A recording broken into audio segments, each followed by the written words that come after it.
ازيكم يا حبايبي عاملين ايه؟ النهارده بقى هنعمل مكرونه بالبشاميل كما يجب ان تكون جوسي وكريمي بدون جبن كريمي او اي اضافات زياده، ولون ولا اروع. جربيها بطريقتي وهتظبط معاكي من اول مره. ويلا نشوف هنعملها ازاي. نيجي لاول حاجه وهي تعصيج اللحمه. عندي في طاسه على النار هنزل بمعلقه من الزبده، وبعد كده هنزل ببصلايه كبيره مبشوره او مفرومه ناعم.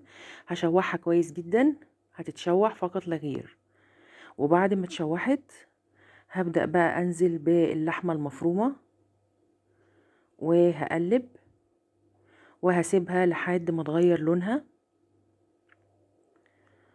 وهنا كانت غيرت اللون بتاعها. هبدأ بقى أنزل بمعلقتين كبار من الصلصة، وهنزل بقى بمعلقة كمان صغيرة من السكر، طبعا عشان الحموضة بتاعت الصلصة، وفي ناس كتير عندها مشاكل يعني في المعدة. بعد كده هنزل بملح وتوم باودر وهيل مطحون وفلفل اسود وكبابة صيني. وبعد كده هنزل بكوباية من المية وهغطي عليها واسيبها تستوي. هنا بقى هبدأ أجهز البشاميل. عندي في حلة على النار هنزل بأربع معالق من الزيت ومعلقتين من الزبدة.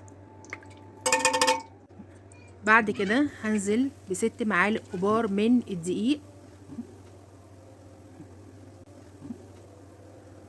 وبعد كده بقى هبدأ أقلب في الدقيق عشان أسويه. طبعا الخطوة دي بتفرق جدا في طعم البشاميل غير البشاميل اللي معمول على البارد. هنا الدقيق ما شاء الله كان استوى. هنزل بعد كده بكوباية من الشوربة وهقلب كويس جدا عشان ما يكلكعش.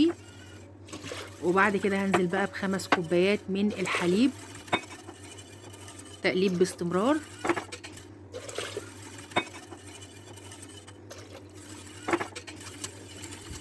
بعد كده هنزل بمعلقة من الملح ورشة من الفلفل الأبيض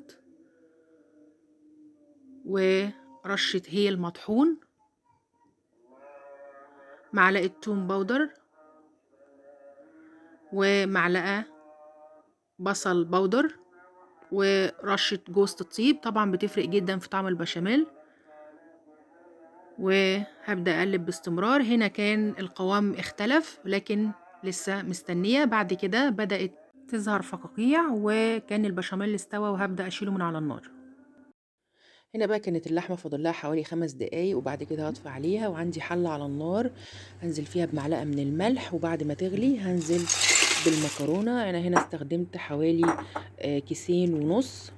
طبعا أنا عايزة المكرونة ما تستويش سوا كامل، نص سوا بس. هنا كانت استوت السوا المطلوب. هبدأ بقى أحطها تحت مية باردة في الحوض تحت الحنفية كده في مصفى عشان توقف السوا بتاع المكرونة. هجيب بقى بعد كده الصينية وهنزل فيها بمعلقة أو اتنين من البشاميل، وهبدأ بقى ايه أفرد كده البشاميل في الصينية. بعد كده هجيب المكرونة وهنزل عليها بجزء من البشاميل، وهبدأ أقلب عشان نغلف كل المكرونة بالبشاميل. هننزل بقى بنص كمية المكرونة في الصينية كده في الأرضية، وهنبدأ بقى نفرد.